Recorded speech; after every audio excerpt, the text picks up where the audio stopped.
TVN ਦੇਖਣ ਵਾਲੇ ਸਮੁੱਚੇ ਦਰਸ਼ਕਾਂ ਨੂੰ ਦਵਿੰਦਰ ਸਿੰਘ ਬੈਨੀਪਾਲ ਵੱਲੋਂ ਪਿਆਰ ਅਤੇ ਸਤਿਕਾਰ ਸਹਿਤ ਸਤਿ ਸ਼੍ਰੀ ਅਕਾਲ। ਦਾ ਬੈਨੀਪਾਲ ਸ਼ੋਅ ਵਿੱਚ ਤੁਹਾਡਾ ਸਭਨਾਂ ਦਾ ਨਿੱਘਾ ਸਵਾਗਤ। ਆਓ ਦੋਸਤੋ, ਸਭ ਤੋਂ ਪਹਿਲਾਂ ਸੰਖੇਪ ਦੇ ਵਿੱਚ ਉਹ ਕੁਝ ਖਬਰਾਂ ਤੁਹਾਡੇ ਨਾਲ ਸਾਂਝੀਆਂ ਕਰਾਂ ਜਿਨ੍ਹਾਂ ਦੇ ਉੱਤੇ ਅੱਜ ਦੇ ਪ੍ਰੋਗਰਾਮ ਦੌਰਾਨ ਵਿਚਾਰ ਚਰਚਾ ਤੇ ਟਿੱਪਣੀਆਂ ਕੀਤੀਆਂ ਜਾਣਗੀਆਂ। ਪੋਲੈਂਡ ਵਿੱਚ ਸੇਵਾ ਮੁਕਤ ਕੁੱਤਿਆਂ ਤੇ ਘੋੜਿਆਂ ਨੂੰ ਮਿਲੇਗੀ ਪੈਨਸ਼ਨ। ਜੇਕਰ ਕਿਸਾਨ ਚਾਹੁਣ ਤਾਂ ਟੁੱਟੀ ਗੱਲਬਾਤ ਦੁਬਾਰਾ ਸ਼ੁਰੂ ਹੋ ਸਕਦੀ ਹੈ, ਤੋਮਰ ਦਾ ਕਹਿਣਾ। ਬੋਲੇ ਸੋ ਨਿਹਾਲ ਦੇ ਜੈਕਾਰਿਆਂ ਨਾਲ ਹੋਲੇ ਮਹੱਲੇ ਦੀ ਆਨੰਦਪੁਰ ਸਾਹਿਬ ਵਿੱਚ ਹੋਈ ਸ਼ੁਰੂਆਤ। ਭਾਜਪਾ ਵਿਧਾਇਕ ਦੀ ਕੁੱਟਮਾਰ ਮਾਮਲੇ ਵਿੱਚ 7 ਕਿਸਾਨ ਆਗੂਆਂ ਅਤੇ 300 ਅਣਪਛਾਤੇ ਵਿਅਕਤੀਆਂ ਤੇ ਪਰਚਾ ਦਰਜ। ਕਿਸਾਨਾਂ ਦੇ ਭੇਸ ਵਿੱਚ ਕਾਂਗਰਸੀਆਂ ਨੇ ਕੀਤਾ ਭਾਜਪਾ ਵਿਧਾਇਕ ਤੇ ਹਮਲਾ, ਤਰਨ ਚੁੱਕ ਦਾ ਕਹਿਣਾ। ਸੰਯੁਕਤ ਕਿਸਾਨ ਮੋਰਚੇ ਵੱਲੋਂ ਭਾਜਪਾ ਵਿਧਾਇਕ ਨਾਲ ਖਿੱਚ ਧੂ ਤੇ ਕੁੱਟਮਾਰ ਦੀ ਨਿੰਦਿਆ। ਵੱਖੋ-ਵੱਖ ਨੇਤਾਵਾਂ ਨੇ ਭਾਜਪਾ ਵਿਧਾਇਕ ਤੇ ਹੋਏ ਹਮਲੇ ਦੀ ਕੀਤੀ ਨਿੰਦਿਆ। ਪੰਜਾਬ ਦੇ ਵੱਖੋ-ਵੱਖ ਸ਼ਹਿਰਾਂ ਵਿੱਚ ਵੱਖੋ-ਵੱਖ ਭਾਜਪਾ ਨੇਤਾਵਾਂ ਦਾ ਹੋਇਆ ਜ਼ਬਰਦਸਤ ਵਿਰੋਧ। ਯੁੱਧਵੀਰ ਦੀ ਗ੍ਰਿਫਤਾਰੀ ਤੋਂ ਬਾਅਦ ਰਾਕੇਸ਼ ਟਕੈਤ ਹੋਏ ਤੱਤੇ। ਪ੍ਰਵਾਸੀ ਪੱਤਰਕਾਰ ਹਰਵਿੰਦਰ ਰਿਹਾੜ ਦੀ ਹੋਈ ਬੇਵਕਤੀ ਮੌਤ ਅਤੇ 2 ਹੋਰ ਕਿਸਾਨਾਂ ਦੀ ਸੰਘਰਸ਼ ਲੇਖੇ ਲੱਗੀ ਜਿੰਦ। ਦੋਸਤੋ, ਇਹ ਕੁਝ ਖਬਰਾਂ ਨੇ ਜਿਹੜੀਆਂ ਅੱਜ ਦੇ ਪ੍ਰੋਗਰਾਮ ਦੌਰਾਨ ਵਿਚਾਰੀਆਂ ਜਾਣੀਆਂ ਨੇ, ਜਿਨ੍ਹਾਂ ਦੇ ਉੱਤੇ ਅੱਜ ਦੇ ਪ੍ਰੋਗਰਾਮ ਦੌਰਾਨ ਵਿਚਾਰ ਚਰਚਾ ਕੀਤੀ ਜਾਣੀ ਹੈ। ਇਸ ਤੋਂ ਪਹਿਲਾਂ ਕਿ ਇਹਨਾਂ ਖਬਰਾਂ ਨੂੰ ਤੁਹਾਡੇ ਰੂਬਰੂ ਕਰਾਂ, ਇਹਨਾਂ ਦੇ ਉੱਤੇ ਵਿਚਾਰ ਚਰਚਾ ਕਰਾਂ, ਤੁਹਾਨੂੰ ਸਭਨਾਂ ਨੂੰ ਬੇਨਤੀ ਹੈ ਕਿ ਜੇਕਰ ਹਾਲੇ ਤੱਕ ਤੁਸੀਂ ਆਪਣੇ ਇਸ ਚੈਨਲ ਨੂੰ ਸਬਸਕ੍ਰਾਈਬ ਨਹੀਂ ਕੀਤਾ, ਕਿਰਪਾ ਕਰਕੇ ਸਬਸਕ੍ਰਾਈਬ ਕਰਕੇ ਨੋਟੀਫਿਕੇਸ਼ਨ ਜ਼ਰੂਰ ਔਨ ਕਰ ਲਿਆ ਕਰੋ। ਤੁਹਾਡੇ ਅਸੀਂ ਧੰਨਵਾਦੀ ਹੋਵਾਂਗੇ। ਤੇ ਆਓ ਅੱਜ ਦੀਆਂ ਜਿਹੜੀਆਂ ਖਬਰਾਂ ਨੇ ਜਿਨ੍ਹਾਂ ਨੂੰ ਆਧਾਰ ਬਣਾਉਣਾ ਹੈ ਤੇ ਉਹਨਾਂ ਤੇ ਗੱਲਬਾਤ ਕਰੀਏ। ਅਸੀਂ ਵੇਖਦੇ ਹਾਂ, ਬੀਤੇ ਦਿਨੀ ਮੈਂ ਚਰਚਾ ਕਰ ਰਿਹਾ ਸੀ ਕਿ 5 ਸਾਲ ਬੰਦਾ ਵਿਧਾਇਕ ਰਹੇ, 5 ਸਾਲ ਬੰਦਾ ਸੰਸਦ ਮੈਂਬਰ ਰਹੇ, ਪੈਨਸ਼ਨ ਉਹਦੀ ਪੱਕੀ ਹੋ ਜਾਂਦੀ ਹੈ। ਮੈਂ ਜ਼ਿਕਰ ਕੀਤਾ ਸੀ ਕਿ ਹੋਵੇ ਕਿ ਠੀਕ ਹੈ ਭਾਈ, 5 ਸਾਲ ਤੂੰ ਵਿਧਾਇਕ ਰਿਹਾ ਹੈ, 5 ਸਾਲ ਤੂੰ ਸੰਸਦ ਮੈਂਬਰ ਹੈ, ਤੇਰੀ ਪੈਨਸ਼ਨ ਪੱਕੀ ਹੋ ਗਈ। ਪਰ ਜੇਕਰ ਆਮ ਸ਼ਹਿਰੀ ਨੂੰ ਜਾਂ ਆਮ ਨੌਕਰੀ ਕਰਨ ਵਾਲੇ ਨੂੰ 62 ਸਾਲ ਤੇ ਜਾਂ 58 ਸਾਲ ਤੇ ਜਾਂ 65 ਸਾਲ ਤੇ ਜਿਹੜੀ ਵੀ ਸਮੇਂ-ਸਮੇਂ ਤੇ ਸਰਕਾਰ ਉਮਰ ਹੱਦ ਨਿਸ਼ਚਿਤ ਕਰਦੀ ਰਹਿੰਦੀ ਹੈ, ਜੇਕਰ ਉਹਨਾਂ ਨੂੰ 58 ਸਾਲ ਤੇ ਜਾ ਕੇ ਪੈਨਸ਼ਨ ਲੱਗਦੀ ਹੈ ਤਾਂ ਫਿਰ ਇਹਨਾਂ ਨੂੰ ਪੈਨਸ਼ਨ ਪੱਕੀ ਪਰ ਸ਼ੁਰੂ 58 ਸਾਲ ਤੇ ਜਾ ਕੇ ਹੋਵੇ। ਕਿਉਂ ਨਹੀਂ ਇਸ ਤਰ੍ਹਾਂ ਦਾ ਕਾਨੂੰਨ ਬਣਦਾ? ਪਰ ਆ ਪੋਲੈਂਡ ਵਾਲੇ ਪਾਸੋਂ ਇੱਕ ਖਬਰ ਮਿਲੀ ਹੈ ਕਿ ਪੁਲਿਸ ਦੇ ਵਿੱਚ ਬਾਰਡਰ ਗਾਰਡ ਅਤੇ ਫਾਇਰ ਬ੍ਰਿਗੇਡ ਦੇ ਵਿੱਚ ਸੇਵਾਵਾਂ ਤੋਂ ਮੁਕਤ ਹੋਏ ਕੁੱਤਿਆਂ ਤੇ ਘੋੜਿਆਂ ਨੂੰ ਹੁਣ ਪੈਨਸ਼ਨ ਦੇਣ ਦੀ ਯੋਜਨਾ ਹੈ, ਤਾਂ ਜੋ ਪੋਲੈਂਡ ਦੀ ਸੇਵਾ ਕਰਨ ਵਾਲੇ ਸੇਵਾ ਮੁਕਤ ਹੋਣ ਤੋਂ ਬਾਅਦ ਸਮਾਜਿਕ ਸੁਰੱਖਿਆ ਇਹਨਾਂ ਨੂੰ ਪ੍ਰਾਪਤ ਹੋ ਸਕੇ। ਸੇਵਾ ਮੁਕਤੀ ਤੋਂ ਬਾਅਦ ਕੁੱਤਿਆਂ ਤੇ ਘੋੜਿਆਂ ਦੀ ਸਰਕਾਰ ਦੇਖਭਾਲ ਕਰਨੀ ਦਰਅਸਲ ਬੰਦ ਕਰ ਦਿੰਦੀ ਸੀ ਅਤੇ ਉਹਨਾਂ ਨੂੰ NGO ਜਾਂ ਲੋਕਾਂ ਦੇ ਹਵਾਲੇ ਕਰ ਦਿੱਤਾ ਜਾਂਦਾ ਸੀ, ਤਾਂ ਜੋ ਲੋਕ ਉਹਨਾਂ ਨੂੰ ਗੋਦ ਲੈ ਸਕਣ ਤੇ ਜਿਹੜੇ ਲੋਕ ਉਹਨਾਂ ਨੂੰ ਗੋਦ ਲੈਣਾ ਚਾਹੁੰਦੇ ਸਨ ਤੇ ਫਿਰ ਉਹ ਉਹਨਾਂ ਨੂੰ ਲੈ ਕੇ ਉਹਨਾਂ ਦੀ ਸੇਵਾ ਕਰਦੇ ਸੀ। ਹੁਣ ਸੁਰੱਖਿਆ ਬਲਾਂ ਦੀ ਅਪੀਲ ਤੇ ਪੋਲੈਂਡ ਦੇ ਗ੍ਰਹਿ ਮੰਤਰਾਲੇ ਨੇ ਨਵਾਂ ਕਾਨੂੰਨ ਲਿਆਉਣ ਦਾ ਫੈਸਲਾ ਕਰ ਲਿਆ, ਜਿਸ ਦੇ ਤਹਿਤ ਸੇਵਾ ਮੁਕਤੀ ਤੋਂ ਬਾਅਦ ਇਹ ਕੁੱਤੇ ਜਿਹੜੇ ਪੁਲਿਸ ਦੇ ਵਿੱਚ, ਫਾਇਰ ਦੇ ਵਿੱਚ ਜਾਂ ਹੋਰ ਵਿਭਾਗਾਂ ਦੇ ਵਿੱਚ ਸੇਵਾਵਾਂ ਦਿੰਦੇ ਨੇ, ਘੋੜੇ ਸੇਵਾਵਾਂ ਦਿੰਦੇ ਨੇ, ਸੇਵਾਵਾਂ ਮੁਕਤ ਕਰਨ ਤੋਂ ਬਾਅਦ ਜਾਂ ਸੇਵਾ ਮੁਕਤ ਹੋਣ ਤੋਂ ਬਾਅਦ ਉਹਨਾਂ ਨੂੰ ਪੈਨਸ਼ਨ ਲੱਗਿਆ ਕਰੇਗੀ। ਤੁਸੀਂ ਦੇਖੋ ਕਿ ਇਹਨਾਂ ਮੁਲਕਾਂ ਦੇ ਵਿੱਚ ਜਾਨਵਰਾਂ ਦੀ ਵੀ ਕਿਸ ਕਦਰ ਕੀਤੀ ਜਾਂਦੀ ਹੈ। ਤੇ ਦੂਸਰੇ ਪਾਸੇ ਅਸੀਂ ਇੱਕ ਪਾਸੇ ਕਿਸਾਨ ਨੂੰ ਅੰਨਦਾਤਾ ਕਹਿੰਦੇ, ਜਿਨ੍ਹਾਂ ਦੀਆਂ ਅੱਜ ਖਬਰਾਂ ਲਗਭਗ 70% ਅੱਜ ਦੇ ਪ੍ਰੋਗਰਾਮ ਵਿੱਚ ਖਬਰਾਂ ਉਹਨਾਂ ਨਾਲ ਸੰਬੰਧਿਤ ਨੇ। ਪਰ ਤੁਸੀਂ ਇਹ ਦੇਖੋ ਕਿ ਉਹਨੂੰ ਵਿਚਾਰੇ ਨੂੰ ਕੋਈ ਪੈਨਸ਼ਨ ਨਹੀਂ ਲੱਗਦੀ। ਉਹ 5 ਸਾਲ ਕੰਮ ਕਰੀ ਜਾਵੇ, ਉਹ 50 ਸਾਲ ਕੰਮ ਕਰੀ ਜਾਵੇ, ਇਸ ਤਰ੍ਹਾਂ ਖੇਤ ਮਜ਼ਦੂਰ ਹੈ, ਕੰਮ ਦਿਨ ਰਾਤ ਕਰੀ ਜਾਵੇ, ਜਿੰਨਾ ਮਰਜ਼ੀ ਕਰੀ ਜਾਵੇ, ਹੱਡ ਭੰਨਵੀਂ ਕਾਰ ਕਮਾਈ ਕਰੀ ਜਾਵੇ, ਕੋਈ ਪੈਨਸ਼ਨ ਨਹੀਂ ਲੱਗਦੀ। ਆਪਣੇ ਆਪ ਦੇ ਵਿੱਚ ਇਹ ਗੱਲਾਂ ਬਹੁਤ ਮਾਇਨੇ ਰੱਖਦੀਆਂ ਨੇ ਤੇ ਆਉਣ ਵਾਲੇ ਸਮੇਂ ਦੇ ਵਿੱਚ ਇਹ ਸਵਾਲ ਸਰਕਾਰਾਂ ਨੂੰ ਪੁੱਛਣੇ ਬੜੇ ਲਾਜ਼ਮੀ ਹੈ। ਤੇ ਅਗਲੀ ਗੱਲਬਾਤ, 4 ਮਹੀਨਿਆਂ ਬੀਤੀ 26 ਤਰੀਕ ਨੂੰ ਕਿਸਾਨਾਂ ਨੂੰ ਦਿੱਲੀ ਦੀਆਂ ਸਰਹੱਦਾਂ ਤੇ ਸੰਘਰਸ਼ ਕਰਦਿਆਂ ਨੂੰ ਹੋ ਗਏ ਹੈ। ਗੱਲਬਾਤ ਤੁਹਾਨੂੰ ਪਤਾ ਹੈ ਕਿ 22 ਜਨਵਰੀ ਤੋਂ ਬਾਅਦ ਹੋਈ ਨਹੀਂ। ਆ ਤੁਸੀਂ ਦੇਖ ਲਓ ਕਿ ਕਿੰਨੇ ਮਹੀਨੇ ਲੰਘ ਚੁੱਕੇ ਆ। ਪਰ ਅੱਜ ਕੇਂਦਰੀ ਖੇਤੀਬਾੜੀ ਮੰਤਰੀ ਨਰਿੰਦਰ ਤੋਮਰ ਨੇ ਇੱਕ ਵਾਰੀ ਫੇਰ ਕਿਹਾ ਕਿ ਕਿਸਾਨ ਸੰਘਰਸ਼ ਕਰ ਰਹੇ ਨੇ, ਪਰ ਉਸ ਦੇ ਵਿੱਚ ਗੱਲਬਾਤ ਵਿੱਚ ਵੀ ਖੜੋਤ ਆ ਚੁੱਕੀ ਹੈ। ਉਹ ਕਹਿੰਦੇ ਇਹ ਖੜੋਤ ਉਸ ਦਿਨ ਟੁੱਟੇਗੀ ਜਿਸ ਦਿਨ ਕਿਸਾਨ ਯੂਨੀਅਨ ਇਸ ਮਸਲੇ ਦਾ ਹੱਲ ਕਰਨਾ ਚਾਹੁਣਗੀਆਂ। ਤੁਸੀਂ ਦੇਖੋ, ਉਹਨਾਂ ਦਾ ਕਹਿਣ ਦਾ ਭਾਵ ਕਿ ਕਿਸਾਨ ਯੂਨੀਅਨਾਂ ਹਾਲੇ ਇਸ ਮਸਲੇ ਦਾ ਹੱਲ ਚਾਹੁੰਦੀਆਂ ਨਹੀਂ। ਉਹਨਾਂ ਕਿਹਾ ਕਿ ਸਰਕਾਰ ਵੀ ਕੋਈ ਰਾਹ ਕੱਢ ਸਕਦੀ ਹੈ, ਕੇਂਦਰ ਸਰਕਾਰ ਗੱਲਬਾਤ ਵਾਸਤੇ ਤਿਆਰ ਹੈ, ਪਰ ਜਿੰਨੀ ਦੇਰ ਤੱਕ ਕਿਸਾਨ ਆਗੂ ਜਾਂ ਜਥੇਬੰਦੀਆਂ ਇਸ ਮਸਲੇ ਦਾ ਹੱਲ ਨਹੀਂ ਚਾਹੁੰਦੀਆਂ ਉਨੀ ਦੇਰ ਤੱਕ ਇਹ ਗੱਲਬਾਤ ਸ਼ੁਰੂ ਨਹੀਂ ਹੋ ਸਕਦੀ। ਉਹਨਾਂ ਦੇ ਕਹਿਣ ਦਾ ਭਾਵ ਜਾਂ ਇਸ਼ਾਰਾ ਇਹੋ ਹੀ ਸੀ। ਅਸਲ ਦੇ ਵਿੱਚੋਂ ਚੋਣ ਪ੍ਰਚਾਰ ਕਰਦੇ ਕਰਦੇ ਗਵਾਲੀਅਰ ਪਹੁੰਚੇ ਹੋਏ ਸੀ। ਗਵਾਲੀਅਰ ਉਹਨਾਂ ਨੇ ਇਹ ਗੱਲ ਕੀਤੀ ਹੈ। ਉਹਨਾਂ ਦੇ ਕਹਿਣ ਦਾ ਭਾਵ ਅਰਥ ਇਹ ਸੀ ਕਿ ਜੇਕਰ ਉਹ 1.5 ਸਾਲ ਵਾਲੀ ਤਜਵੀਜ਼ ਤੇ ਗੌਰ ਨਹੀਂ ਕਰਦੇ, ਜੇਕਰ ਉਹ ਸੋਧਾਂ ਤੇ ਗੌਰ ਨਹੀਂ ਕਰਦੇ, ਕਿਉਂਕਿ ਅਸੀਂ ਤਾਂ ਹਾਲੇ ਵੀ ਗੱਲਬਾਤ ਵਾਸਤੇ ਉੱਥੇ ਹੀ ਖੜੇ ਹਾਂ, ਪਰ ਕਿਸਾਨ ਜਥੇਬੰਦੀਆਂ ਕਹਿੰਦੀਆਂ ਨੇ ਕਿ ਇਸ ਮਸਲੇ ਤੇ ਨਹੀਂ। ਜੇਕਰ MSP ਦੀ ਕਾਨੂੰਨੀ ਗਰੰਟੀ ਦੇਣੀ ਹੈ ਤੇ ਜੇਕਰ ਕਾਨੂੰਨ ਰੱਦ ਕਰਨੇ ਨੇ ਤੇ ਅਸੀਂ ਗੱਲਬਾਤ ਕਰਨ ਵਾਸਤੇ ਤਿਆਰ ਹਾਂ।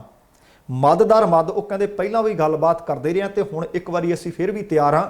ਪਰ ਦੂਸਰੇ ਪਾਸੇ ਕੇਂਦਰੀ ਖੇਤੀਬਾੜੀ ਮੰਤਰੀ ਦਾ ਇਹ ਕਹਿਣਾ ਕਿ ਉਦੋਂ ਮਸਲੇ ਦਾ ਹੱਲ ਹੋਏਗਾ ਜਦੋਂ ਕਿਸਾਨ ਜਥੇਬੰਦੀਆਂ ਚਾਹਣਗੀਆਂ। ਹੁਣ ਦੇਖਦੇ ਹਾਂ ਕਿ ਇਸ ਮਸਲੇ ਦੇ ਉੱਤੇ, ਇਸ ਬਿਆਨ ਦੇ ਉੱਤੇ ਸੰਯੁਕਤ ਕਿਸਾਨ ਮੋਰਚੇ ਦੇ ਵੱਲੋਂ ਕਿਹੋ ਜਿਹਾ ਬਿਆਨ ਆਉਂਦਾ। ਅਗਲੀ ਖਬਰ ਸ਼੍ਰੀ ਅਨੰਦਪੁਰ ਸਾਹਿਬ ਤੋਂ ਮਿਲੀ ਹੈ। ਤੁਹਾਨੂੰ ਸਾਰਿਆਂ ਨੂੰ ਪਤਾ ਹੋਣਾ ਹੈ ਕਿ ਖਾਲਸੇ ਦਾ ਜਾਹੋ ਜਲਾਲ ਦਾ ਪ੍ਰਤੀਕ ਹੈ ਹੋਲਾ ਮਹੱਲਾ। ਹੋਲੇ ਮਹੱਲੇ ਨੂੰ ਮਨਾਉਣ ਦੇ ਵਾਸਤੇ ਸੈਂਕੜੇ ਨਹੀਂ, ਹਜ਼ਾਰਾਂ ਨਹੀਂ, ਲੱਖਾਂ ਦੀ ਗਿਣਤੀ ਦੇ ਵਿੱਚ ਹਰ ਵਰੇ ਅਨੰਦਪੁਰ ਸਾਹਿਬ ਦੀ ਧਰਤੀ ਤੇ ਜਾ ਕੇ ਲੋਕ ਸੰਗਤਾਂ ਨਤਮਸਤਕ ਹੁੰਦੀਆਂ ਨੇ ਤੇ ਸੰਗਤਾਂ ਦੇ ਵਿੱਚ ਇਸ ਵਾਰ ਵੀ ਭਾਰੀ ਉਤਸ਼ਾਹ ਦੇਖਣ ਨੂੰ ਮਿਲ ਰਿਹਾ ਹੈ। ਸ੍ਰੀ ਕੇਸ਼ਗੜ੍ਹ ਸਾਹਿਬ ਅਨੰਦਪੁਰ ਸਾਹਿਬ ਦੇ ਵਿੱਚ ਹੋਲੇ ਮਹੱਲੇ ਨੂੰ ਮਨਾਉਣ ਦੇ ਵਾਸਤੇ ਇਸ ਵਾਰ ਵੀ ਖਾਸ ਪ੍ਰਬੰਧ ਨੇ। ਖਾਲਸਾ ਪੰਥ ਦੀ ਚੜ੍ਹਦੀ ਕਲਾ ਦਾ ਪ੍ਰਤੀਕ ਕੌਮੀ ਤਿਉਹਾਰ ਜਿਸ ਦਾ ਦੂਸਰਾ ਪੜਾਅ ਤਖਤ ਸ੍ਰੀ ਕੇਸਗੜ੍ਹ ਸਾਹਿਬ ਦੇ ਵਿੱਚ ਬੋਲੇ ਸੋ ਨਿਹਾਲ ਦੇ ਜੈਕਾਰਿਆਂ ਦੀ ਗੂੰਜ ਨਾਲ ਸ਼ੁਰੂ ਹੋ ਚੁੱਕਿਆ ਹੈ। ਦੂਸਰੇ ਪੜਾਅ ਦੀ ਸ਼ੁਰੂਆਤ ਦੀ ਆਰੰਭਤਾ ਸਮੇਂ ਅਰਦਾਸ ਤਖਤ ਸ੍ਰੀ ਕੇਸਗੜ੍ਹ ਸਾਹਿਬ ਦੇ ਜਥੇਦਾਰ ਸਿੰਘ ਸਾਹਿਬ ਗਿਆਨੀ ਰਘੁਬੀਰ ਸਿੰਘ ਵੱਲੋਂ ਕੀਤੀ ਗਈ। ਸ਼੍ਰੀ ਅਨੰਦਪੁਰ ਸਾਹਿਬ ਦੇ ਵਿੱਚ ਅਨੰਦਪੁਰ ਸਾਹਿਬ ਨੂੰ ਖਾਸ ਰੂਪ ਨਾਲ ਫੁੱਲਾਂ ਦੀ ਮਹਿਕ ਬਖੇਰ ਦੀ ਸਜਾਵਟ ਨਾਲ ਸ਼ਿੰਗਾਰਿਆ ਹੋਇਆ ਹੈ। ਕੁਝ ਵੀਡੀਓ ਤੇ ਕੁਝ ਫੋਟੋਗ੍ਰਾਫ ਉਚੇਚੇ ਤੌਰ ਤੇ ਇਕਬਾਲ ਸਿੰਘ ਗਿੱਲ ਮੱਦੋਕੇ ਵਾਲੇ ਉੱਥੇ ਪਹੁੰਚੇ ਹੋਏ ਨੇ। ਉਹਨਾਂ ਨੇ ਸਾਡੇ ਤੱਕ ਆ ਪੁੱਜਦੀਆਂ ਕੀਤੀਆਂ ਜਿਹੜੀਆਂ ਤੁਸੀਂ ਫੋਟੋਆਂ ਦੇਖ ਰਹੇ ਹੋ, ਅਤੇ ਆਓ ਉਹਨਾਂ ਵੱਲੋਂ ਕੁਝ ਭੇਜੇ ਵੀਡੀਓ ਵੀ ਤੁਹਾਡੇ ਨਾਲ ਅਸੀਂ ਸਾਂਝੇ ਕਰੀਏ।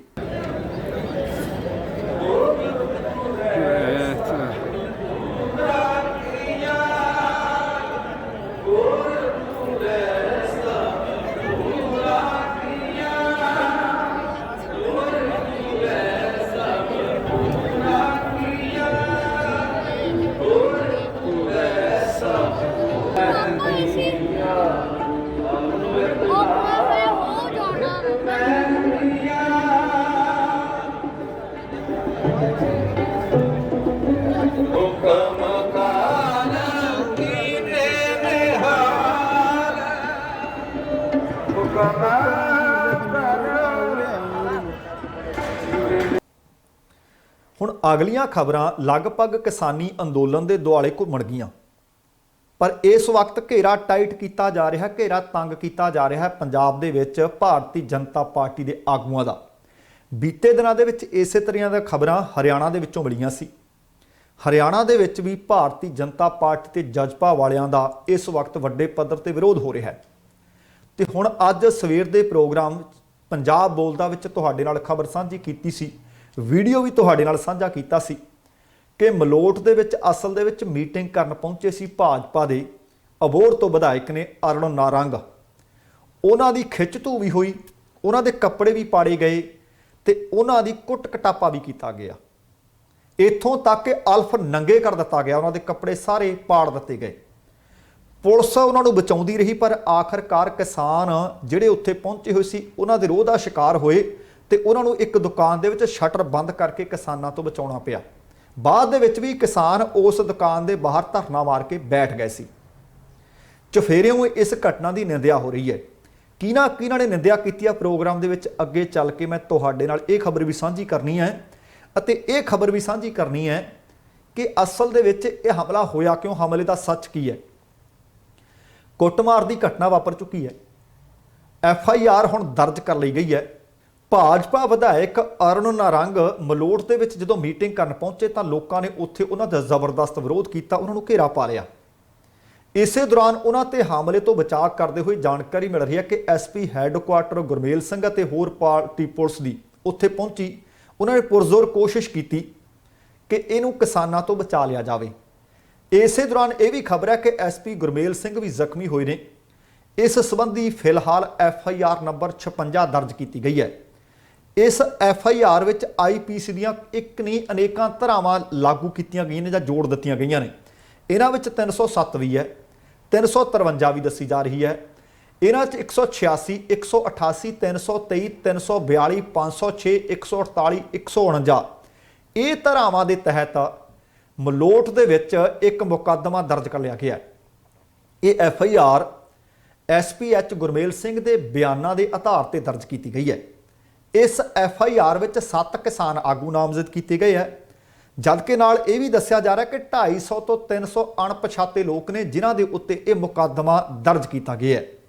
ਜਿਹੜੇ 7 ਕਿਸਾਨ ਆਗੂਆਂ ਦਾ ਇਸ FIR ਵਿੱਚ ਨਾਮ ਦਰਜ ਹੈ ਉਹਨਾਂ ਦੇ ਵਿੱਚ ਲਖਨਪਾਲ ਉਰਫ ਲੱਖਾ ਆਲਮਵਾਲਾ, ਭਾਰਤੀ ਕਿਸਾਨ ਯੂਨੀਅਨ ਸਿੱਧੂਪੁਰ ਦੇ ਜ਼ਿਲ੍ਹਾ ਪ੍ਰਧਾਨ ਸੁਖਦੇਵ ਸਿੰਘ ਬੂੜਾ ਗੁਜਰ, ਜਨਰਲ ਸਕੱਤਰ ਨਿਰਮਲ ਸਿੰਘ ਜਸਿਆਣਾ, ਨਾਨਕ ਸਿੰਘ ਫਕਰਸਰ, ਕੁਲਵਿੰਦਰ ਸਿੰਘ ਦਾਨੇਵਾਲਾ, ਰਾਜਿੰਦਰ ਸਿੰਘ ਜੰਡਵਾਲਾ, ਅਵਤਾਰ ਸਿੰਘ ਫਕਰਸਰ ਦੇ ਨਾਮ ਦੱਸੇ ਜਾ ਰਹੇ ਨੇ। ਇਸ ਕੁੱਟਮਾਰ ਅਤੇ ਧੱਕਾ ਮੁੱਕੀ ਤੋਂ ਬਾਅਦ ਸਿਆਸਤ ਇਸ ਵਕਤ ਪੂਰੀ ਗਰਮਾਈ ਹੋਈ ਹੈ। ਵੱਖੋ-ਵੱਖ ਲੀਡਰ, ਵੱਖੋ-ਵੱਖ ਨੇਤਾ ਇਸ ਉੱਤੇ ਆਪਣੀ ਆਪੋ ਆਪਣੇ ਤਰੀਕੇ ਨਾਲ ਪ੍ਰਤੀਕਿਰਿਆ ਦੇ ਰਹੇ ਹੈ। ਇਸ ਭਾਜਪਾ ਵਿਧਾਇਕ ਤੇ ਹੋਏ ਹਮਲੇ ਦੀ ਚਾਰ ਚਫੇਰਿਓਂ ਨਿਖੇਧੀ ਕੀਤੀ ਜਾ ਰਹੀ ਹੈ। ਸ਼੍ਰੋਮਣੀ ਅਕਾਲੀ ਦਲ ਦੇ ਪ੍ਰਧਾਨ ਸੁਖਬੀਰ ਸਿੰਘ ਬਾਦਲ ਦੀ ਵੀ ਪ੍ਰਤੀਕਿਰਿਆ ਸਾਹਮਣੇ ਆਈ ਹੈ। ਸੁਖਬੀਰ ਬਾਦਲ ਨੇ ਭਾਜਪਾ ਵਿਧਾਇਕ ਨਾਰੰਗ ਤੇ ਮਲੋਟ ਵਿੱਚ ਹੋਏ ਹਮਲੇ ਨੂੰ ਹਿੰਸਕ ਦੱਸਿਆ, ਸ਼ਰਮਨਾਕ ਦੱਸਿਆ ਅਤੇ ਨਾਲ ਹੀ ਕਿਹਾ ਕਿ ਕਾਂਗਰਸ ਸਰਕਾਰ ਕਾਨੂੰਨ ਵਿਵਸਥਾ ਬਣਾ ਕੇ ਰੱਖਣ ਦੇ ਵਿੱਚ ਨਾਕਾਮ ਸਾਬਤ ਹੋਈ ਹੈ। ਉਹਦੀ ਆਹ ਤਾਜ਼ਾ ਉਦਾਹਰਨ ਹੈ। ਦੂਸਰੇ ਪਾਸੇ ਮੁੱਖ ਮੰਤਰੀ ਕੈਪਟਨ ਅਮਰਿੰਦਰ ਸਿੰਘ ਨੇ ਵਿਧਾਇਕ ਤੇ ਹੋਏ ਹਮਲੇ ਦੀ ਸਖਤ ਨਿੰਦਿਆ ਵੀ ਕੀਤੀ ਹੈ। ਉਹਨਾਂ ਸਪਸ਼ਟ ਵੀ ਕਰ ਦਿੱਤਾ ਕਿ ਕਾਨੂੰਨ ਨੂੰ ਹੱਥਾਂ ਵਿੱਚ ਲੈਣ ਵਾਲਿਆਂ ਨੂੰ ਬਖਸ਼ਿਆ ਨਹੀਂ ਜਾਏਗਾ। ਉਹਨਾਂ ਪੰਜਾਬ ਦੀ ਸ਼ਾਂਤੀ ਭੰਗ ਕਰਨ ਦੀ ਕੋਸ਼ਿਸ਼ ਕਰਨ ਵਾਲਿਆਂ ਦੇ ਵਿਰੁੱਧ ਸਖਤ ਤੋਂ ਸਖਤ ਕਾਰਵਾਈ ਕਰਨ ਦੀ ਹਦਾਇਤ ਜਾਰੀ ਕਰ ਦਿੱਤੀ ਹੈ। ਕੈਪਟਨ ਨੇ ਕਿਸਾਨਾਂ ਨੂੰ ਨਾਲ ਅਪੀਲ ਵੀ ਕੀਤੀ ਹੈ ਕਿ ਉਹ ਅਜਿਹੀਆਂ ਹਿੰਸਾ ਦੀਆਂ ਘਟਨਾਵਾਂ ਵਿੱਚ ਸ਼ਾਮਲ ਨਾ ਹੋਣ।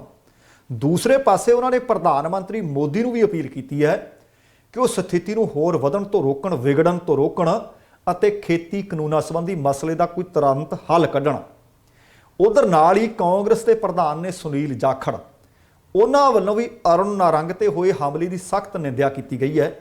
ਉਹਨਾਂ ਟਵੀਟ ਕਰਕੇ ਇਸ ਹਮਲੇ ਦੇ ਬਾਬਤ ਲਿਖਿਆ ਕਿ ਇਹ ਲੋਕਤੰਤਰੀ ਸਿਧਾਂਤਾਂ ਦੇ ਵਿਰੁੱਧ ਹੈ। ਮੈਂ ਇਸ ਦੀ ਸਖਤ ਨਿੰਦਿਆ ਕਰਦਾ। ਉਹਨਾਂ ਲਿਖਿਆ ਕਿ ਅਜਿਹੀਆਂ ਹਰਕਤਾਂ ਕਾਰਨ ਕਿਸਾਨਾਂ ਦੇ ਸ਼ਾਂਤਮਈ ਸੰਘਰਸ਼ ਨੂੰ ਬਦਨਾਮ ਕੀਤਾ ਜਾ ਰਿਹਾ ਹੈ। ਇਸ ਦੇ ਨਾਲ ਹੀ ਉਹਨਾਂ ਇੱਕ ਹੋਰ ਟਵੀਟ ਕੀਤਾ ਜਿਸ ਦੇ ਵਿੱਚ ਲਿਖਿਆ ਕਿ ਇਸ ਹਮਲੇ ਦੀਆਂ ਹੁਣ ਤੱਕ ਦੀਆਂ ਤਸਵੀਰਾਂ ਵੇਖਣ ਤੋਂ ਬਾਅਦ ਮੈਂ ਇਹੀ ਕਹਾਂਗਾ ਕਿ ਇਹ ਕੰਮ ਨਾ ਸਿਰਫ ਨਿੰਦਣਯੋਗ ਹੈ ਸਗੋਂ ਬਹੁਤ ਸ਼ਰਮਨਾਕ ਕਾਰਾ ਵੀ ਹੈ। ਹੁਣ ਦੂਸਰੇ ਪਾਸੇ ਨਾਲ ਹੀ ਪੰਜਾਬ ਵਿਧਾਨ ਸਭਾ ਦੇ ਸਪੀਕਰ ਰਾਣਾ KP ਨੇ ਵੀ ਆਖਿਆ ਕਿ ਨਾਰੰਗ ਤੇ ਜਿਹੜਾ ਹਮਲਾ ਹੋਇਆ ਇਹ ਨਿੰਦਣਯੋਗ ਹੈ। ਉਹਨਾਂ ਬਿਆਨ ਵਿੱਚ ਕਿਹਾ ਕਿ ਲੋਕਤੰਤਰ ਵਿੱਚ ਅਜਿਹੀਆਂ ਘਟਨਾਵਾਂ ਵਾਸਤੇ ਕੋਈ ਥਾਂ ਨਹੀਂ। ਇਹ ਸਿਰਫ ਨਾ ਬਰਦਾਸ਼ਤਯੋਗ ਹੀ ਨਹੀਂ ਸਗੋਂ ਅਤ ਨਿੰਦਣਯੋਗ ਵੀ ਹੈ ਕਿ ਲੋਕਾਂ ਦੇ ਚੁਣੇ ਹੋਏ ਨੁਮਾਇੰਦਿਆਂ ਦੇ ਨਾਲ ਬੁਰੇ ਤਰੀਕੇ ਨਾਲ ਕੁੱਟਮਾਰ ਕੀਤੀ ਜਾਵੇ। ਤੇ ਹੁਣ ਇਹ ਬਾਕੀ ਸਾਰੀਆਂ ਪਾਰਟੀਆਂ ਨੇ ਲਗਭਗ ਇਸ ਹਮਲੇ ਦੀ ਨਿੰਦਿਆ ਕੀਤੀ ਹੈ। ਪਰ ਤਰਨ ਚੁੱਘ ਹੋਰਾਂ ਨੇ ਕੀ ਕਿਹਾ, ਜਿਹੜੇ ਭਾਜਪਾ ਦੇ ਵੱਡੇ ਲੀਡਰ ਨੇ, ਕੌਮੀ ਜਨਰਲ ਸਕੱਤਰ ਨੇ, ਉਹ ਕਹਿੰਦੇ ਅਬੋਹਰ ਦੇ ਵਿੱਚ ਪਾਰਟੀ ਵਿਧਾਇਕ ਅਰੁਣ ਨਾਰੰਗ ਤੇ ਹਮਲਾ ਹੋਇਆ। ਹਮਲਾ ਵੀ ਹਿੰਸਕ ਹੋਇਆ, ਸਖਤ ਪ੍ਰਤੀਕਿਰਿਆ ਦਿੱਤੀ। ਉਹ ਕਹਿੰਦੇ ਇਸ ਹਮਲੇ ਦੀ ਸੱਚਾਈ ਇਹ ਹੈ ਕਿ ਇਹ ਕਿਸਾਨਾਂ ਨੇ ਹਮਲਾ ਹੀ ਨਹੀਂ ਕੀਤਾ। ਕਹਿੰਦੇ ਮੈਂ ਤੁਹਾਨੂੰ ਸੱਚ ਦੱਸਦਾ ਕਿ ਹਮਲਾ ਹੋਇਆ ਕਿਉਂ। ਉਹ ਕਹਿੰਦੇ ਹਮਲੇ ਦੀ ਸੱਚਾਈ ਇਹ ਹੈ ਕਿ ਅਰੁਣ ਨਾਰੰਗ ਤੇ ਹਮਲਾ ਕਰਨ ਵਾਲੇ ਕਿਸਾਨ ਨਹੀਂ ਸੀ, ਉਹ ਕਿਸਾਨਾਂ ਦੇ ਭੇਸ ਦੇ ਵਿੱਚ ਦਰਅਸਲ ਕਾਂਗਰਸੀ ਸੀ। ਉਹਨਾਂ ਕਾਂਗਰਸੀਆਂ ਨੇ ਜਾਣਬੁੱਝ ਕੇ ਆਉਂਦੀਆਂ ਚੋਣਾਂ ਨੂੰ ਮੁੱਖ ਰੱਖ ਕੇ ਸਿਆਸੀ ਲਾਹਾ ਲੈਣ ਵਾਸਤੇ ਗੜਬੜ ਕੀਤੀ ਹੈ। ਉਹਨਾਂ ਕਿਹਾ ਕਿ ਕੈਪਟਨ ਸਰਕਾਰ ਪੰਜਾਬ ਦੇ ਵਿੱਚ ਕੋਹੜ, ਮਹਾਮਾਰੀ ਅਤੇ ਅਮਨ ਕਾਨੂੰਨ ਦੀ ਹਾਲਤ ਨੂੰ ਲੈ ਕੇ ਗੰਭੀਰ ਲੱਗ ਹੀ ਨਹੀਂ ਰਹੀ। ਚੁੱਘ ਨੇ ਇਹ ਵੀ ਆਖਿਆ ਕਿ ਇਸ ਘਟਨਾ ਤੋਂ ਬਾਅਦ ਮੁੱਖ ਮੰਤਰੀ ਕੈਪਟਨ ਅਮਰਿੰਦਰ ਸਿੰਘ ਨੂੰ ਨੈਤਿਕ ਆਧਾਰ ਤੇ ਅਹੁਦੇ ਤੋਂ ਲਾਂਭੇ ਹੋਣਾ ਚਾਹੀਦਾ, ਅਸਤੀਫਾ ਦੇਣਾ ਚਾਹੀਦਾ। ਉਹ ਕਹਿੰਦੇ ਜਿੱਥੇ ਵਿਧਾਇਕ ਸੁਰੱਖਿਅਤ ਨਾ ਹੋਣ, ਲੋਕਾਂ ਦੇ ਚੁਣੇ ਹੋਏ ਨੁਮਾਇੰਦੇ ਸੁਰੱਖਿਅਤ ਨਾ ਹੋਣ, ਉੱਥੇ ਕਿਸੇ ਬੰਦੇ ਨੂੰ ਮੁੱਖ ਮੰਤਰੀ ਬਣੇ ਰਹਿਣ ਦਾ ਅਧਿਕਾਰ ਕੀ ਹੈ ਫਿਰ। ਉਹਨਾਂ ਕਿਹਾ ਕਿ ਇਹ ਜਿਹੜਾ ਮਾਮਲਾ ਹੈ ਅਸੀਂ ਭਾਰਤੀ ਜਨਤਾ ਪਾਰਟੀ ਦੇ ਵੱਲੋਂ ਪੰਜਾਬ ਦੇ ਰਾਜਪਾਲ ਕੋਲ ਵੀ ਜ਼ੋਰ ਸ਼ੋਰ ਨਾਲ ਉਠਾਵਾਂਗੇ। ਤੇ ਦੂਸਰੇ ਪਾਸੇ ਕੈਪਟਨ ਨੇ ਵੀ ਨਿੰਦਿਆ ਕੀਤੀ ਹੈ, ਆਪ ਨੇ ਵੀ ਨਿੰਦਿਆ ਕੀਤੀ ਹੈ, ਬਾਕੀ ਕਾਂਗਰਸੀਆਂ ਨੇ ਵੀ ਨਿੰਦਿਆ ਕੀਤੀ ਹੈ। ਲਗਭਗ ਹਰ ਇੱਕ ਛੋਟੇ ਵੱਡੇ ਲੀਡਰ ਨੇ ਜਿੱਥੇ ਇਸ ਘਟਨਾ ਦੀ ਨਿੰਦਿਆ ਕੀਤੀ ਹੈ, ਉੱਥੇ ਸੰਯੁਕਤ ਕਿਸਾਨ ਮੋਰਚੇ ਦਾ ਵੀ ਇੱਕ ਅਧਿਕਾਰਤ ਬਿਆਨ ਆਇਆ ਹੈ। ਸੰਯੁਕਤ ਕਿਸਾਨ ਮੋਰਚੇ ਦੇ ਵੱਲੋਂ ਕਿਸਾਨ ਆਗੂ ਡਾਕਟਰ ਦਰਸ਼ਨਪਾਲ ਨੇ ਕਿਹਾ ਕਿ ਆਹ ਜਿਹੜਾ ਕੁਝ ਹੋਇਆ ਇਹ ਹੋਣਾ ਨਹੀਂ ਸੀ ਚਾਹੀਦਾ। ਉਹ ਕਹਿੰਦੇ ਠੀਕ ਹੈ, ਕਿਸਾਨ ਜਿੰਨਾ ਮਰਜ਼ੀ ਵਧੀਆ ਰੋਸ ਮੁਜ਼ਾਹਰਾ ਕਰਨ, ਵੱਡਾ ਰੋਸ ਮੁਜ਼ਾਹਰਾ ਕਰਨ, ਪਰ ਉਹ ਹਿੰਸਕ ਨਹੀਂ ਹੋਣਾ ਚਾਹੀਦਾ, ਕਿਉਂਕਿ ਆਹ ਜਿਹੜਾ ਤੁਹਾਨੂੰ ਹੁਣੀ ਮੈਂ ਜਿਸ ਦੀ ਘਟਨਾ ਦਾ ਜ਼ਿਕਰ ਕਰ ਰਿਹਾ ਕਿ ਬਦਸਲੂਕੀ ਹੋ ਗਈ ਹੈ, ਹਿੰਸਕ ਰੂਪ ਧਾਰਨ ਕਰ ਗਿਆ। ਉਹ ਕਹਿੰਦੇ ਕਿਸੇ ਵੀ ਤਰੀਕੇ ਦਾ ਰੋਸ ਮੁਜ਼ਾਹਰਾ ਕੀਤਾ ਜਾਵੇ ਪਰ ਉਹ ਹਿੰਸਕ ਨਹੀਂ ਹੋਣਾ ਚਾਹੀਦਾ। ਅਜਿਹੇ ਵਰਤਾਓ ਨੂੰ ਅਸੀਂ ਉਤਸ਼ਾਹਿਤ ਨਹੀਂ ਕਰ ਸਕਦੇ। ਇਸ ਘਟਨਾ ਦੀ ਕਹਿੰਦੇ ਸੰਯੁਕਤ ਕਿਸਾਨ ਮੋਰਚਾ ਸਖਤ ਨਿੰਦਿਆ ਕਰਦਾ ਹੈ ਤੇ ਸੰਯੁਕਤ ਕਿਸਾਨ ਮੋਰਚਾ ਮੁਜ਼ਾਹਰਾਕਾਰੀਆਂ ਨੂੰ ਨਾਲ ਕਹਿੰਦੇ ਅਪੀਲ ਵੀ ਕਰਦਾ ਹੈ ਕਿ ਰੋਸ ਮੁਜ਼ਾਹਰੇ ਛੋਟੇ ਕਰੋ ਵੱਡੇ ਕਰੋ, ਪਰ ਸ਼ਾਂਤਮਈ ਤੇ ਜ਼ਾਬਤੇ ਵਿੱਚ ਰਹਿ ਕੇ ਕੀਤੇ ਜਾਣ। ਤੇ ਉਹਨਾਂ ਨੇ ਸੰਯੁਕਤ ਕਿਸਾਨ ਮੋਰਚੇ ਵੱਲੋਂ ਇਸ ਹੋਈ ਘਟਨਾ ਦੀ ਨਿੰਦਿਆ ਕੀਤੀ ਹੈ। ਅਗਲੀ ਜਿਹੜੀ ਖਬਰ ਹੈ ਉਹ ਕਿਸਾਨੀ ਸੰਘਰਸ਼ ਨਾਲ ਵੀ ਸੰਬੰਧਿਤ ਹੈ ਅਤੇ ਪੰਜਾਬ ਦੇ ਵਿੱਚ ਭਾਜਪਾ ਆਗੂਆਂ ਦੇ ਨਾਲ ਵੀ ਸੰਬੰਧਿਤ ਹੈ। ਇੱਕ ਨਹੀਂ, ਅਨੇਕਾਂ ਆਗੂਆਂ ਦਾ ਪੰਜਾਬ ਦੇ ਵਿੱਚ ਬੀਤੇ ਕੁਝ ਘੰਟਿਆਂ ਦੇ ਵਿੱਚ ਵਿਰੋਧ ਹੋਇਆ। ਜਾਣਕਾਰੀ ਮਿਲੀ ਹੈ ਕਿ ਗੁਰਦਾਸਪੁਰ ਦੇ ਵਿੱਚ ਪਹੁੰਚੇ ਭਾਰਤੀ ਜਨਤਾ ਪਾਰਟੀ ਦੇ ਸੂਬਾਈ ਉਪ ਪ੍ਰਧਾਨ ਨਰਿੰਦਰ ਸਿੰਘ ਪਰਮਾਰ ਤੇ ਕਿਸਾਨ ਮੋਰਚੇ ਨਾਲ ਸੰਬੰਧਿਤ ਜਥੇਬੰਦੀਆਂ ਨੇ ਉਹਨਾਂ ਦਾ ਸਖਤ ਵਿਰੋਧ ਵੀ ਕੀਤਾ ਤੇ ਉਹਨਾਂ ਦਾ ਘਿਰਾਓ ਵੀ ਕੀਤਾ। ਉਹ ਵੀ ਦਰਅਸਲ ਕਾਂਗਰਸ ਸਰਕਾਰ ਦੇ ਆਖੀਏ ਜਾਂ ਕੈਪਟਨ ਸਰਕਾਰ ਦੇ ਆਖੀਏ 4 ਸਾਲਾਂ ਦੇ ਕਾਰਜਕਾਲ ਨੂੰ ਅਸਫਲ ਦੱਸਣ ਦੇ ਵਾਸਤੇ ਪਹੁੰਚੇ ਸੀ, ਜਿਸ ਤਰ੍ਹਾਂ ਅਰੁਣ ਨਾਰੰਗ ਮਲੋਟ ਵਿੱਚ ਪਹੁੰਚੇ ਸੀ। ਦੱਸਣਾ ਬਣਦਾ ਹੈ ਕਿ ਪੰਜਾਬ ਭਾਜਪਾ ਦੇ ਸੂਬਾ ਉਪ ਪ੍ਰਧਾਨ ਨਰਿੰਦਰ ਸਿੰਘ ਪਰਮਾਰ ਜਦੋਂ ਭਾਰਤੀ ਜਨਤਾ ਪਾਰਟੀ ਦੇ ਜ਼ਿਲ੍ਹਾ ਪ੍ਰਧਾਨ ਪਰਮਿੰਦਰ ਸਿੰਘ ਗਿੱਲ ਦੇ ਨਿਵਾਸ ਸਥਾਨ ਤੇ ਲਗਭਗ 4 ਵਜੇ ਪਹੁੰਚੇ, ਜਿੱਥੇ ਉਹਨਾਂ ਨੇ ਪ੍ਰੈਸ ਕਾਨਫਰੰਸ ਬੁਲਾਈ ਹੋਈ ਸੀ। ਪਰਮਾਰ ਦੀ ਆਮਦ ਦਾ ਕਿਸਾਨ ਜਥੇਬੰਦੀਆਂ ਨੂੰ ਪਤਾ ਲੱਗ ਗਿਆ। ਜਦੋਂ ਪਤਾ ਲੱਗਿਆ ਕਿ ਉੱਥੇ ਪਹੁੰਚੇ ਨੇ ਤਾਂ ਵੱਡੀ ਗਿਣਤੀ ਵਿੱਚ ਕਿਸਾਨ ਤੇ ਕਿਸਾਨ ਆਗੂ ਉੱਥੇ ਪਹੁੰਚਣੇ ਸ਼ੁਰੂ ਹੋ ਗਏ। ਕਿਸਾਨ ਆਗੂਆਂ ਨੇ ਭਾਰਤੀ ਜਨਤਾ ਪਾਰਟੀ ਦੇ ਵਿਰੁੱਧ ਜ਼ੋਰਦਾਰ ਨਾਅਰੇਬਾਜ਼ੀ ਕੀਤੀ। ਕੁਝ ਹੀ ਮਿੰਟਾਂ ਦੇ ਵਿੱਚ ਡੀਐਸਪੀ ਸਿਟੀ ਸੁਖਪਾਲ ਸਿੰਘ ਅਤੇ ਥਾਣਾ ਮੁਖੀ ਭਾਰੀ ਪੁਲਿਸ ਫੋਰਸ ਸਮੇਤ ਉੱਥੇ ਪਹੁੰਚ ਵੀ ਗਏ। ਲਗਭਗ 2.5 ਘੰਟੇ ਰੋਸ ਪ੍ਰਦਰਸ਼ਨ ਦਾ ਇਹ ਸਿਲਸਿਲਾ ਜਾਰੀ ਰਿਹਾ, ਜਿਸ ਤੋਂ ਬਾਅਦ ਕਿਸਾਨ ਆਗੂ ਧਰਨਾ ਲਗਾ ਕੇ ਉਹਨਾਂ ਦੇ ਘਰ ਦੇ ਸਾਹਮਣੇ ਬੈਠ ਗਏ।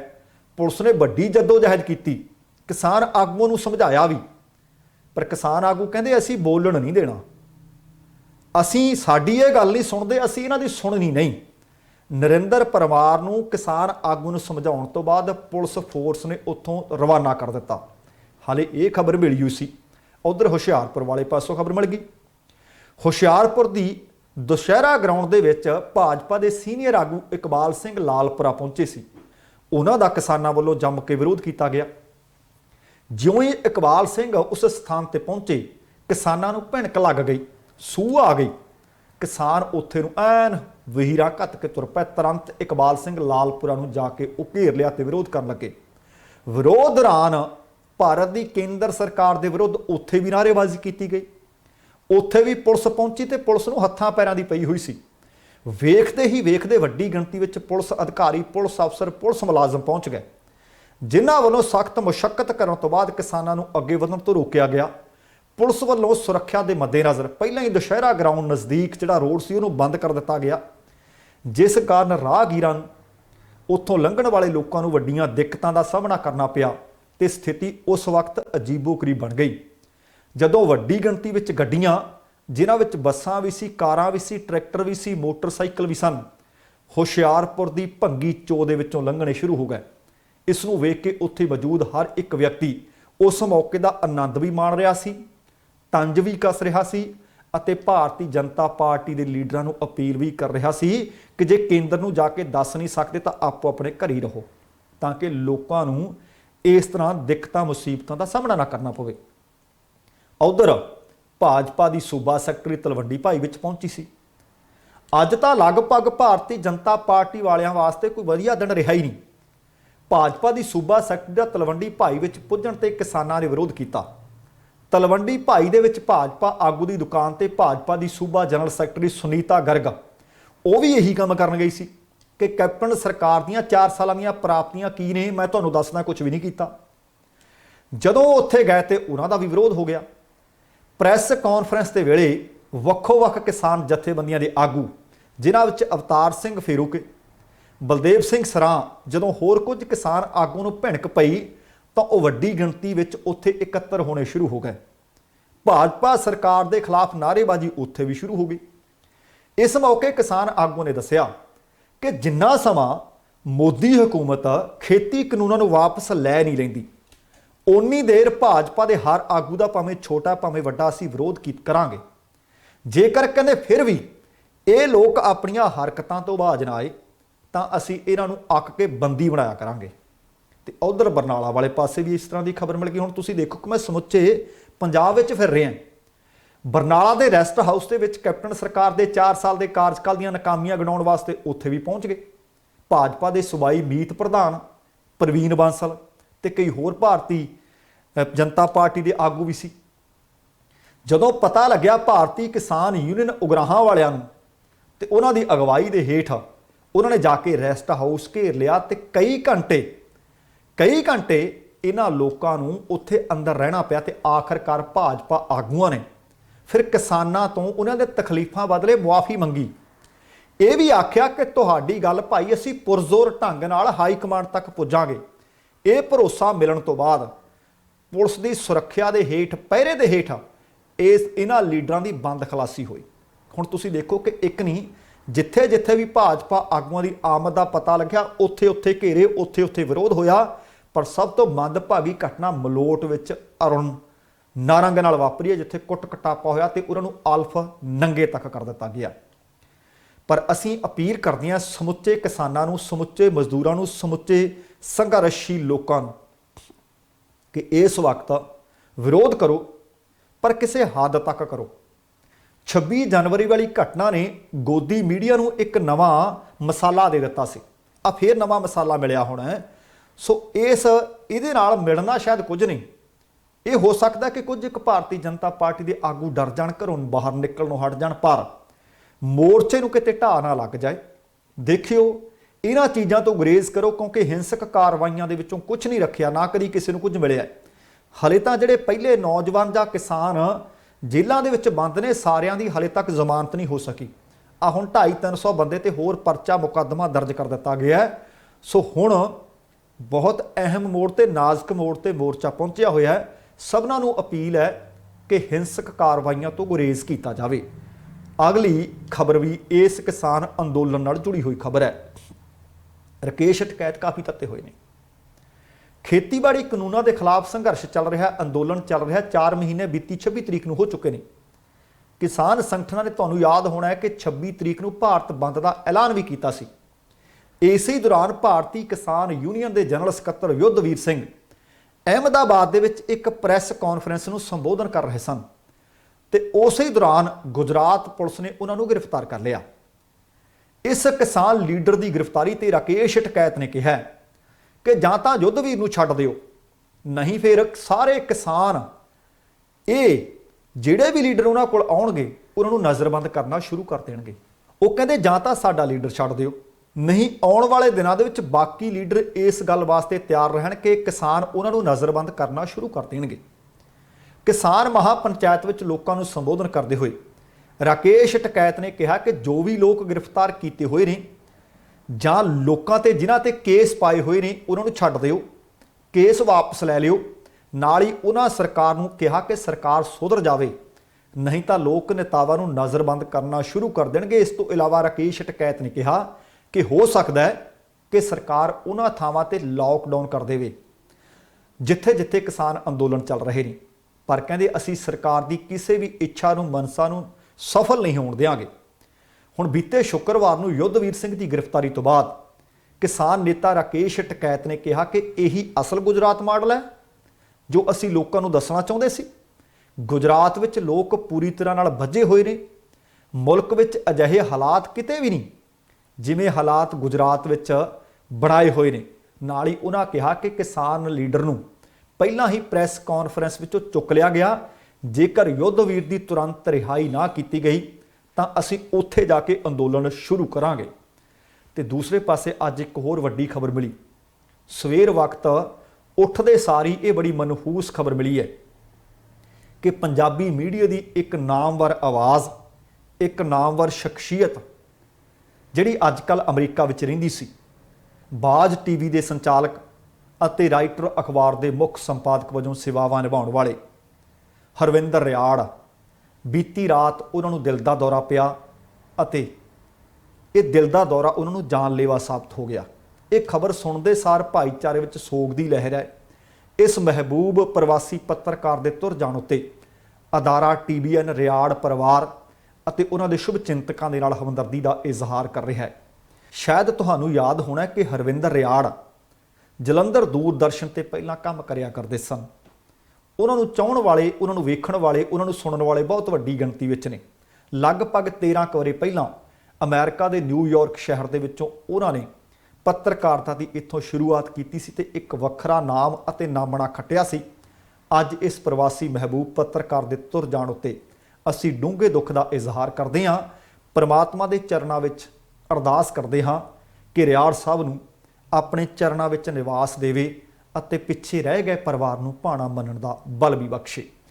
ਅਗਲੀਆਂ ਜਿਹੜੀਆਂ ਦੋ ਖਬਰਾਂ ਨੇ ਉਹ ਵੀ ਕਿਸਾਨੀ ਸੰਘਰਸ਼ ਦੇ ਨਾਲ ਜੁੜੀਆਂ ਖਬਰਾਂ ਨੇ। ਰੋਜ਼ਾਨਾ ਜ਼ਿਕਰ ਕਰਦੇ ਹਾਂ ਕਿ ਤਿੰਨੇ ਖੇਤੀ ਕਾਨੂੰਨਾਂ ਦੇ ਖਿਲਾਫ ਸੰਘਰਸ਼ ਚੱਲ ਰਿਹਾ ਹੈ। 310 ਤੋਂ ਵੱਧ ਕਿਸਾਨਾਂ ਦੀ ਇਸ ਸੰਘਰਸ਼ ਦੇ ਵਿੱਚ ਜਾਨ ਜਾ ਚੁੱਕੀ ਹੈ। ਸ਼ਾਂਤਮਈ ਤਰੀਕੇ ਨਾਲ ਰਹਿ ਕੇ 4 ਮਹੀਨੇ ਤੋਂ ਜ਼ਿਆਦਾ ਸਮਾਂ ਹੋ ਗਿਆ। ਵੱਡਾ ਜਿਗਰਾ ਦਿਖਾ ਰਹੇ ਨੇ। ਠੰਡ ਵੀ ਜਰ ਲਈ, ਹੁਣ ਧੁੱਪਾਂ ਵੀ ਜਰ ਰਹੇ ਨੇ, ਬਰਸਾਤ ਵੀ ਜਰ ਰਹੇ ਨੇ, ਝੱਖੜ ਝੋਲੇ ਵੀ ਜੜ ਰਹੇ ਨੇ, ਸੜਕੀ ਦੁਰਘਟਨਾਵਾਂ ਵੀ ਹੋਈਆਂ ਤੇ ਕੁਝ ਬਿਮਾਰ ਹੋਣ ਤੋਂ ਬਾਅਦ ਕਿਸਾਨ ਆਪਣੀ ਜਾਨ ਇਸ ਅੰਦੋਲਨ ਦੇ ਲੇਖੇ ਲਾ ਚੁੱਕੇ ਨੇ। ਕਿਸਾਨਾਂ ਨੇ ਦੋਸ਼ ਲਾਇਆ ਹੈ ਕਿ ਸਰਕਾਰਾਂ ਦਾ ਰੁਖ ਕਿਸਾਨਾਂ ਪ੍ਰਤੀ ਅਣਮਨੁੱਖੀ ਹੈ। ਕੇਂਦਰ ਨੇ ਕਿਸਾਨਾਂ ਨੂੰ ਬਦਨਾਮ ਕਰਨ ਦੀ ਹਰ ਨਾਕਾਮ ਕੋਸ਼ਿਸ਼ ਕੀਤੀ ਹੈ। ਕਿਸਾਨ ਆਗੂ ਜਗਮੋਹਨ ਸਿੰਘ ਨੇ ਅਬੋਹਰ ਦੇ ਵਿੱਚ ਭਾਜਪਾ ਵਿਧਾਇਕ ਜਿਹੜਾ ਮਲੋਟ ਦੇ ਵਿੱਚ ਹੋਇਆ ਹੈ, ਅਬੋਹਰ ਦੇ ਵਿਧਾਇਕ ਨੇ ਉਹਨਾਂ ਦੇ ਕੱਪੜੇ ਪਾੜਨ ਦੀ ਘਟਨਾ ਦੀ ਨਿੰਦਿਆ ਵੀ ਕੀਤੀ ਹੈ, ਪਰ ਨਾਲ ਹੀ ਇਹ ਕਿਹਾ ਕਿ ਇਸ ਲਈ ਭਾਜਪਾ ਤੇ ਸਾਥੀ ਧਿਰਾਂ ਜ਼ਿੰਮੇਵਾਰ ਜ਼ਰੂਰ ਨੇ। ਜੋ ਹੰਕਾਰੀ ਵਤੀਰਾ ਉਹਨਾਂ ਨੇ ਧਾਰਨ ਕੀਤਾ ਹੋਇਆ ਹੈ, ਚੋਣਾਂ ਜਿੱਤਣ ਲਈ ਹਰ ਤਰ੍ਹਾਂ ਦਾ ਹਰਬਾ ਜਰਬਾ ਵਰਤਿਆ ਜਾ ਰਿਹਾ ਹੈ। ਹੁਣ ਉਹ ਕਹਿੰਦੇ ਕਰੀਏ ਕੀ? ਸਿਰਫ ਅਪੀਲ ਕਰ ਸਕਦੇ ਹਾਂ ਕਿਸਾਨਾਂ ਨੂੰ ਕਿ ਭਾਈ ਇੰਜ ਹਿੰਸਕ ਕਾਰਵਾਈਆਂ ਤੋਂ ਗੁਰੇਜ਼ ਕਰੋ। ਭਾਰਤੀ ਕਿਸਾਨ ਯੂਨੀਅਨ ਏਕਤਾ ਉਗਰਾਹਾਂ ਦੇ ਮੈਂਬਰ ਹਰਦੀਪ ਸਿੰਘ, ਖਬਰ ਮਿਲ ਰਹੀ ਹੈ ਕਿ ਉਹਨਾਂ ਦੀ ਸੰਘਰਸ਼ ਦੇ ਲੇਖੇ ਜਿੰਦ ਲੱਗ ਗਈ ਹੈ। ਪਰਿਵਾਰਕ ਮੈਂਬਰ ਤਰਲੋਚਨ ਸਿੰਘ ਕਾਲੇਕੇ ਨੇ ਦੱਸਿਆ ਕਿ ਹਰਦੀਪ ਸਿੰਘ ਦਿੱਲੀ ਤੋਂ ਘਰ ਆਏ ਸਨ, ਢਿੱਲੇ ਜ਼ਿਆਦਾ ਸੀ, ਪਰ ਉਹਨਾਂ ਨੂੰ ਟੈਸਟ ਜਦੋਂ ਅਸੀਂ ਕਰਵਾਇਆ ਤੇ COVID-19 ਪੋਜ਼ਿਟਿਵ ਨਿਕਲਿਆ। ਇਲਾਜ ਕਰਵਾਉਣ ਦੇ ਬਾਵਜੂਦ ਵੀ ਉਹ ਠੀਕ ਨਹੀਂ ਹੋ ਸਕੇ ਤੇ ਉਹਨਾਂ ਦੀ ਮੌਤ ਹੋ ਗਈ ਹੈ। ਇਸੇ ਤਰ੍ਹਾਂ ਇੱਕ ਹੋਰ ਕਿਸਾਨ ਦੀ ਜਿੰਦ ਵੀ ਖਬਰ ਮਿਲ ਰਹੀ ਹੈ ਕਿ ਸੰਘਰਸ਼ ਲੇਖੇ ਲੱਗ ਗਈ ਹੈ। ਭਾਰਤ ਬੰਦ ਦੌਰਾਨ ਨਕੋਦਰ ਕਪੂਰਥਲਾ ਮਾਰਗ ਤੇ ਇੱਕ ਕਿਸਾਨ ਧਰਨਾ ਲਗਾਇਆ ਗਿਆ ਸੀ। ਉਸੇ ਧਰਨੇ ਦੇ ਵਿੱਚ ਹਾਜ਼ਰੀ ਭਰਨ ਵਾਸਤੇ ਇਹ ਕਿਸਾਨ ਗਏ ਸੀ, ਪਰ ਸ਼ਾਮ ਨੂੰ ਜਦੋਂ ਆਪਣੇ ਪਿੰਡ ਵਾਪਸ ਪਰਤ ਰਹੇ ਸਨ ਤਾਂ ਉਹਨਾਂ ਦੀ ਮੌਤ ਹੋ ਗਈ। ਜਾਣਕਾਰੀ ਅਨੁਸਾਰ ਨਕੋਦਰ ਕਪੂਰਥਲਾ ਮਾਰਗ ਤੇ ਪਿੰਡ ਉੱਗੀ ਦੇ ਬੱਸ ਸਟਾਪ ਤੇ ਰਾਸ਼ਟਰੀ ਕਿਸਾਨ ਸੰਯੁਕਤ ਮੋਰਚੇ ਦੇ ਸੱਦੇ ਤੇ ਸ਼੍ਰੋਮਣੀ ਰੰਘਰੇਟਾ ਦਲ ਪੰਜਾਬ ਦੇ ਵੱਲੋਂ ਕਿਸਾਨੀ ਅੰਦੋਲਨ ਦਾ ਭਰਪੂਰ ਸਮਰਥਨ ਕਰਦਿਆਂ ਰੋਸ ਪ੍ਰਦਰਸ਼ਨ ਸੂਬਾ ਪ੍ਰਧਾਨ ਬਲਵੀਰ ਸਿੰਘ ਚੀਮਾ ਦੀ ਅਗਵਾਈ ਦੇ ਹੇਠ ਚੱਲ ਰਿਹਾ ਸੀ। ਉਸ ਧਰਨੇ ਦੇ ਵਿੱਚ ਆਲੇ ਦੁਆਲੇ ਦੇ ਪਿੰਡਾਂ ਦੇ ਕਿਸਾਨ ਮਜ਼ਦੂਰ ਸ਼ਮੂਲੀਅਤ ਕਰ ਰਹੇ ਸਨ। ਰੋਸ ਧਰਨੇ ਵਿੱਚ ਸ਼੍ਰੋਮਣੀ ਰੰਘਰੇਟਾ ਦਲ ਦੇ ਬਜ਼ੁਰਗ ਆਗੂ ਬਾਬਾ ਸਰਦਾਰਾ ਸਿੰਘ ਪਿੰਡ ਰਸੂਲਪੁਰ ਕਲਾਂ ਨੇ ਆਪਣੀ ਜਥੇਬੰਦੀ ਉਹਨਾਂ ਨੂੰ ਲੈ ਕੇ ਸਵੇਰ ਤੋਂ ਲੈ ਕੇ ਸ਼ਾਮ ਤੱਕ ਹਾਜ਼ਰੀ ਭਰੀ। ਧਰਨੇ ਤੋਂ ਜਦੋਂ ਵਾਪਸ ਪਰਤ ਰਹੇ ਸਨ ਤਾਂ ਰਸਤੇ ਵਿੱਚ ਉਹਨਾਂ ਨੂੰ ਦਿਲ ਦਾ ਦੌਰਾ ਪਿਆ, ਜੋ ਕਿ ਜਾਨਲੇਵਾ ਸਾਬਤ ਹੋਇਆ। ਹੁਣ ਤੱਕ ਜਿੰਨੀਆਂ ਵੀ ਜਾਨਾਂ ਇਸ ਅੰਦੋਲਨ ਦੇ ਸੰਘਰਸ਼ ਦੇ ਲੇਖੇ ਲੱਗੀਆਂ ਨੇ, ਅਸੀਂ ਆਪਣੇ ਅਦਾਰੇ ਵੱਲੋਂ ਸਮੁੱਚੀ ਟੀਮ ਦੇ ਵੱਲੋਂ ਉਹਨਾਂ ਨੂੰ ਸ਼ਰਧਾ ਦੇ ਫੁੱਲ ਭੇਂਟ ਕਰਦੇ ਹਾਂ ਅਤੇ ਪਰਮਾਤਮਾ ਦੇ ਚਰਨਾਂ ਵਿੱਚ ਅਰਦਾਸ ਕਰਦੇ ਹਾਂ ਕਿ ਵਿਛੜੀਆਂ ਰੂਹਾਂ ਨੂੰ ਆਪਣੇ ਚਰਨਾਂ ਵਿੱਚ ਨਿਵਾਸ ਦੇਵੇ ਅਤੇ ਪਿੱਛੇ ਰਹਿ ਗਏ ਪਰਿਵਾਰਾਂ ਨੂੰ ਭਾਣਾ ਮੰਨਣ ਦਾ ਬਲ ਬਖਸ਼ੇ। ਦੋਸਤੋ, ਇਹ ਸੀ ਅੱਜ ਦਾ ਪ੍ਰੋਗਰਾਮ। ਉਮੀਦ ਕਰ ਰਹੇ ਹਾਂ ਕਿ ਤੁਹਾਨੂੰ ਚੰਗਾ ਲੱਗਿਆ ਹੋਵੇਗਾ, ਪਰ ਜਾਣ ਤੋਂ ਪਹਿਲਾਂ ਸਮੁੱਚੇ ਕਿਸਾਨਾਂ ਨੂੰ, ਮਜ਼ਦੂਰਾਂ ਨੂੰ, ਸੰਘਰਸ਼ ਕਰ ਰਹੇ ਸਾਰੇ ਲੋਕਾਂ ਨੂੰ ਅਪੀਲ ਹੈ ਕਿ ਹਿੰਸਕ ਕਾਰਵਾਈਆਂ ਤੋਂ ਗੁਰੇਜ਼ ਕੀਤਾ ਜਾਵੇ। ਉਮੀਦ ਹੈ ਕਿ ਤੁਹਾਨੂੰ ਇਹ ਬੇਨਤੀ ਪ੍ਰਵਾਨ ਹੋਵੇਗੀ, ਪਰ ਨਾਲ ਹੀ ਅਗਲੀ ਬੇਨਤੀ ਇਹ ਹੈ ਕਿ ਜੇਕਰ ਹਾਲੇ ਤੱਕ ਤੁਸੀਂ ਆਪਣੇ ਇਸ ਚੈਨਲ ਨੂੰ ਸਬਸਕ੍ਰਾਈਬ ਨਹੀਂ ਕੀਤਾ, ਕਿਰਪਾ ਕਰਕੇ ਸਬਸਕ੍ਰਾਈਬ ਕਰਕੇ ਨੋਟੀਫਿਕੇਸ਼ਨ ਜ਼ਰੂਰ ਔਨ ਕਰ ਲੈਣੀ। ਤੁਹਾਡੇ ਧੰਨਵਾਦੀ ਹੋਵਾਂਗੇ। ਹੁਣ ਜਾਣ ਤੋਂ ਪਹਿਲਾਂ ਕਹਾਂਗਾ, ਜ਼ਿੰਦਗੀ ਜਿੰਦਾ ਦਿਲੀ ਦਾ ਨਾਮ ਹੈ। ਦਵਿੰਦਰ ਸਿੰਘ ਬੈਨੀਪਾਲ ਨੂੰ ਆਗਿਆ ਦਿਓ। ਸਤਿ ਸ਼੍ਰੀ ਅਕਾਲ ਤੇ ਰੱਬ ਰਾਖਾ।